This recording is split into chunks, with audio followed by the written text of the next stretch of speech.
Hello everyone, I am Shai Mitro and you are watching Wbcs Expo. It is highly recommended that current affairs is very essential for competitive exam. So here we discuss today's most important current affairs.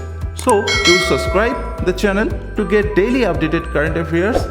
Today's important current affairs are: Airtel launches cloud communications platform.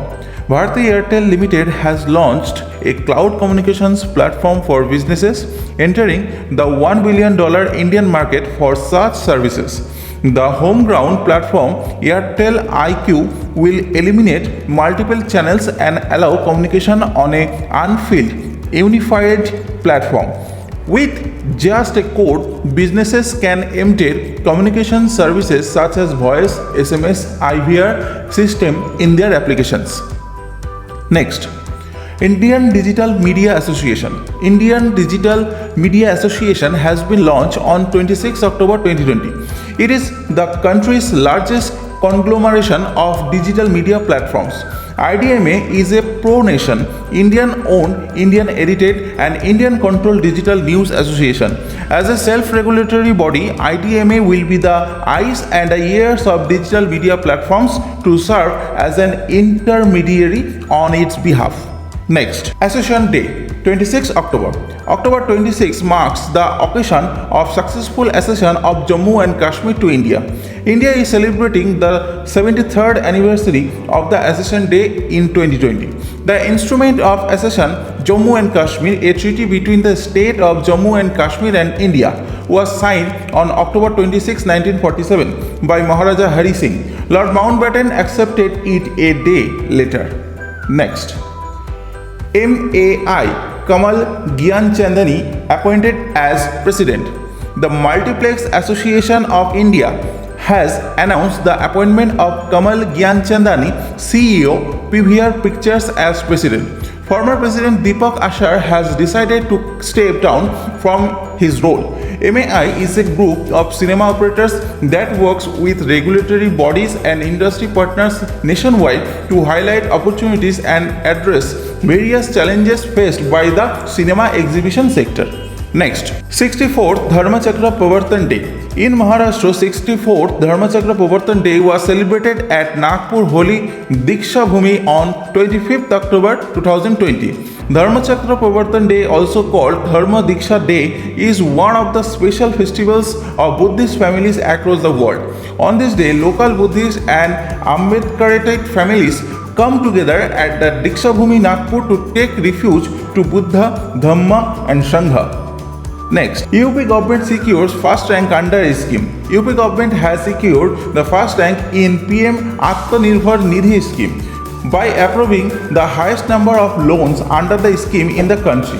The state ranked first in all the categories: applications, sanctions and disbursements of the loans under the scheme. As many as 6,22,167 applications were received under the scheme in the state, which is the highest in the country.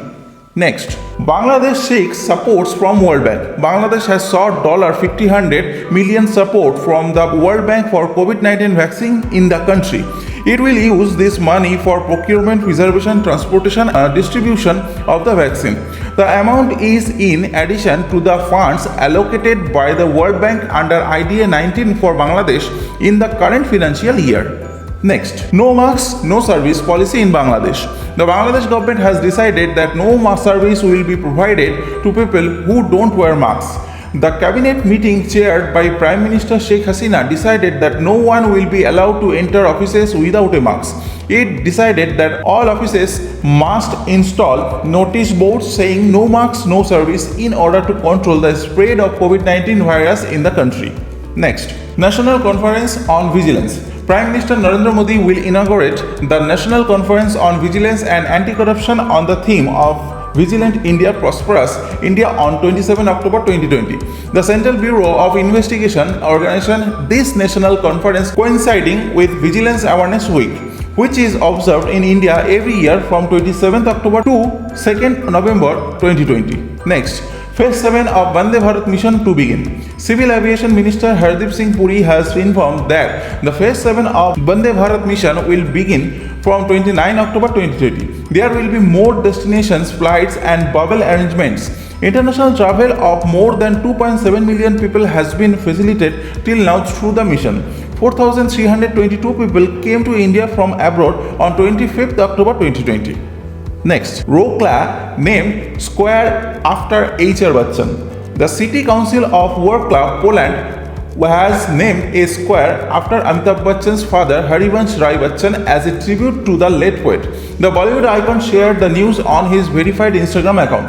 Earlier in July, students of the University of Wrocław paid tribute to the veteran Hindi poet by reciting his popular poem Madhushala. Next, India launches flash flood guidance services. India has launched first of its kind flash flood guidance services for India and other South Asian countries Bangladesh, Bhutan, Nepal and Sri Lanka to issue impact-based forecasting at the watershed and also city level of floods which are very sudden and of short duration. The flash flood guidance is a robust system designed by the Indian Meteorological Department. Next, Virat Kohli unlocks major records. Virat Kohli attained a special record during his half-century innings. Kohli became the only batsman in IPL history to have a record of hitting 200 sixes and 500 fours. Virat Kohli is now the fifth batsman to score 200 or more sixes in IPL and become the third Indian batsman to do so. Kohli tops the list of batsmen who have scored the most runs in IPL. He has scored 5,827 runs so far. Next, Lewis Hamilton breaks Michael Schumacher's win record. Lewis Hamilton has been crowned the most victorious driver in Formula One history following his crushing 92nd career win in 25th October Portuguese Grand Prix. Hamilton is poised to become the sport's most successful driver of all time as early as next month, with his 7th World Championship starting to follow this session. Next, Ram Kalyan is elected Schumachers president. Indian origin Wavel Ram Kalyan is elected Schumachers president. Ram Kalyan, a former Anglican priest, defeated incumbent Danny Ford after 3 decades of unsuccessful runs for the presidency of the East African nation. Ram Kalyan captured 54.9% of the vote, while Ford got 43.5% in the vote. Next, ICICI Bank shuts down operations in Sri Lanka. ICICI Bank has shut down operations in Sri Lanka after getting approval from the Sri Lankan Monetary Authority. The Monetary Board of the Central Bank of Sri Lanka, having considered the request made by ICICI Bank, has granted approval to close down the business operation of the bank in Sri Lanka and cancel the license issued to it. Next, Hyderabad jeweler sets Guinness record. A jeweler in Hyderabad has bagged the Guinness World Record for creating a ring with the most number of diamonds. Koti Srikant from the diamond store by Chand Dubai in Hyderabad curated a ring which he named the Divine 7801 Brahma Vajira Kamalam. The ring contains 7,801 natural diamonds and that got him the world record. Next, 24th October, World Polio Day 2020. October 24 is also known as the World Polio Day, which is marked to highlight the global efforts towards a polio-free world. The day also honors the contribution of those on the front lines in the fight to eradicate the polio virus from every corner of the globe. Polio is a viral infection that can affect the central nerve system. A win against polio is a win for a global health. Next, Pakistan could be next polio-free nation. Pakistan could be the next country on the journey to a polio-free world, the World Health Organization. Pakistan is one of the 3 countries along with Afghanistan and Nigeria where polio is still endemic. Last year, 144 polio cases were reported in Pakistan, for higher than 12 in 2018 and 8 in 2017. Next, UN Nuclear Weapons Ban Treaty. The United Nations announced 25th October that 50 countries have ratified a UN treaty to ban nuclear weapons, triggering its entry into force in 90 days. A move hailed by anti-nuclear activities but strongly opposed by the United States and the other major nuclear powers.